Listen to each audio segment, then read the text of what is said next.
किसान भाइयों नमस्कार। मैं पुनीत सिसोदिया। किसान भाइयों, हमें अपनी फसलों के अंदर मोस्टली दो तरह के रोग डिजीज देखने को मिलते हैं। पहले जो फंगस के कारण आते हैं, फफूंदी के कारण आते हैं। दूसरे जो बैक्टीरिया के कारण आते हैं, यानी कि जीवाणु के कारण हमें अपनी फसलों के अंदर देखने को मिलते हैं।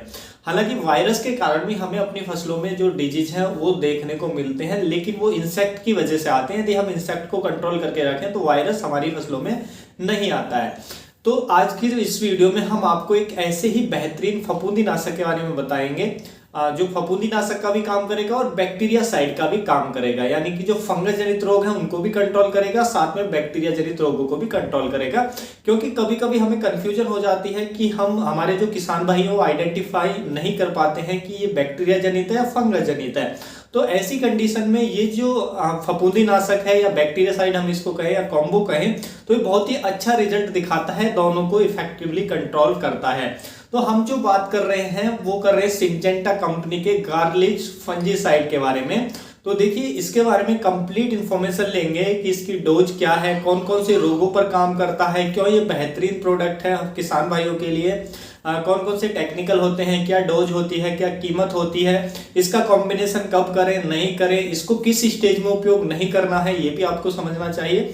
तो काफी इंफॉर्मेटिव वीडियो होगा। वीडियो अच्छा लगे लाइक कीजिएगा, अच्छा ना लगे तो आप इसे डिसलाइक भी कर सकते हैं। तो चलिए जानते हैं। तो देखिए, सिंजेंटा कंपनी का जो गार्लिच फंजीसाइड आता है, इसके अंदर हमें दो टेक्निकल देखने को मिलते हैं।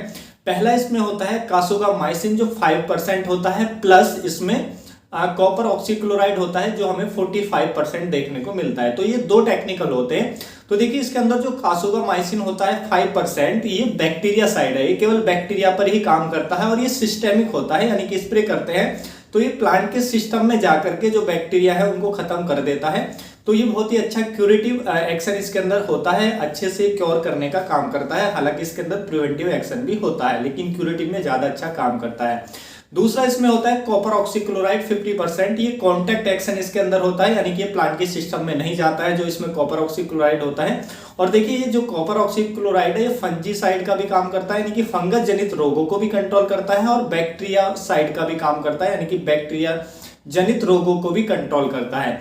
इस तरीके से ये जो फफूंदी नाशक है सिस्टेमिक एंड कॉन्टैक्ट एक्शन से काम करता है, और जिससे ये फंगस जनित रोगों को भी अच्छे से कंट्रोल करता है, प्रिवेंटिव में भी काम करता है और क्यूरेटिव में भी काम करता है, और बैक्टीरिया जनित रोगों को भी अच्छे से कंट्रोल करने में प्रभावशाली होता है। देखिए, ये जो फंजीसाइड है गार्लिच फंजीसाइड, ये बेहतरीन क्यों है? क्योंकि जैसा मैंने शुरुआत में बताया, कभी कभी हमारी फसलों में विल्ट की समस्या देखने को मिलती है।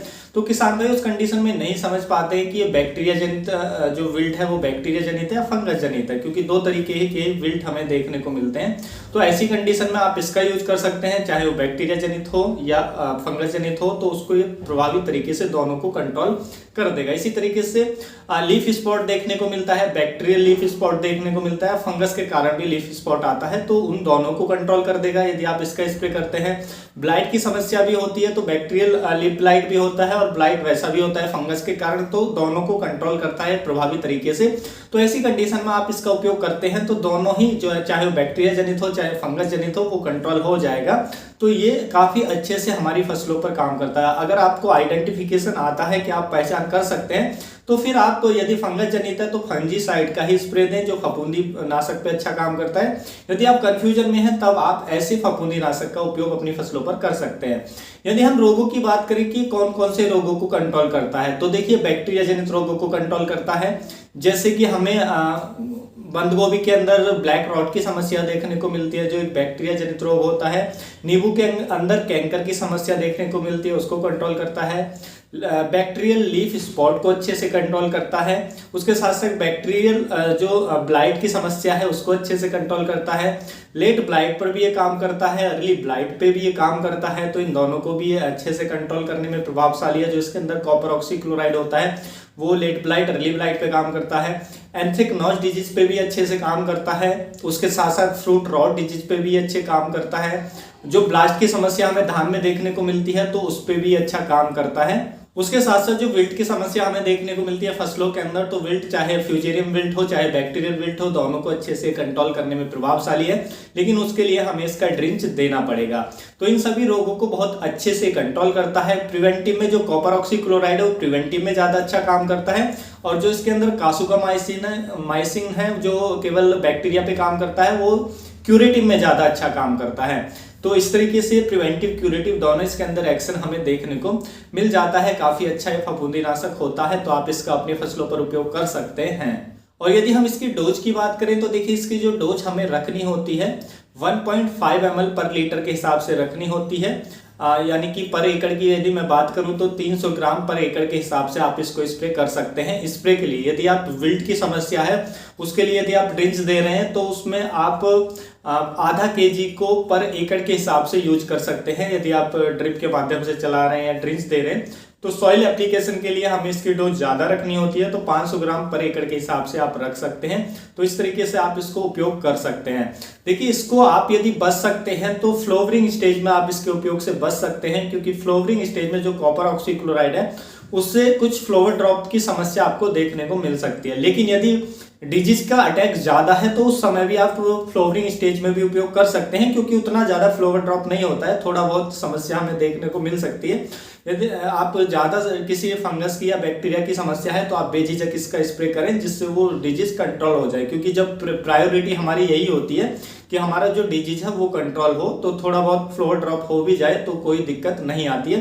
हालांकि उतना ज्यादा कोई समस्या भी नहीं आती है यदि हम इसका उपयोग करते हैं। लेकिन यदि आप बच सकते हैं तो बेशक फ्लोवरिंग स्टेज में आप इससे के स्प्रे से बच सकते हैं। हालांकि उसमें ड्रिंचिंग में आप उपयोग कर सकते हैं, यदि विल्ट की समस्या है तो कोई भी स्टेज चलेगी। लेकिन स्प्रे में मैं बता रहा हूँ कि स्प्रे के लिए आप दे रहे हैं तो उस स्टेज को यदि आप अवॉइड कर सकते हैं तो करें, और यदि डिजीज की समस्या ज्यादा है तो बेझिझक आप स्प्रे करें, कोई दिक्कत नहीं आने वाली है। और देखिए यदि हम इसकी कंपेटिबिलिटी की बात करें तो एक तो सल्फर के साथ और फर्टिलाइजर के साथ आपको इसको मिक्स नहीं करना है, और भी अन्य किसी इंसेक्टिसाइड के साथ यदि आप इसको मिक्स कर रहे हैं तो एक बार जो हमारा टेस्ट है, कंपेटिबिलिटी टेस्ट है, उसको आप एक बार चेक कर लें कि दोनों आपस में कंपेटिबल है या नहीं है, तभी आप इसको मिक्स करके स्प्रे करें। अदरवाइज इसको आप सेपरेट ही स्प्रे दें। और देखिए जब भी आप इसका स्प्रे करें तो आपको एक सावधानी रखनी है कि जो कवरेज है वो काफी अच्छा होना चाहिए, क्योंकि इसमें जो कॉपर ऑक्सीक्लोराइड होता है उसका कांटेक्ट एक्शन होता है, तो जितना अच्छा कवरेज रहेगा उतना ही अच्छे हमें रिजल्ट देखने को मिलेंगे। तो कवरेज अच्छा होना चाहिए जब भी आप इसका स्प्रे अपनी फसलों के अंदर कर रहे हैं। और यदि हम इसकी कीमत की बात करें, यदि हम प्राइस की बात करें तो देखिए इसकी जो 300 ग्राम पैकिंग की कीमत है वो लगभग आपको 600 रुपए के आसपास मिल जाएगी। तो ये इसका प्राइस है। तो उम्मीद है किसान भाइयों जो आज की जानकारी आपको अच्छी लगी होगी। जानकारी अच्छी लगी तो वीडियो को लाइक कीजिएगा, ज्यादा से ज्यादा फार्मर के साथ इसे शेयर कीजिएगा ताकि उन तक भी जानकारी पहुंच सके। मिलूंगा मैं आपको एक और नई वीडियो में नई जानकारी के साथ। आप अपना बहुत बहुत ख्याल रखिएगा। धन्यवाद।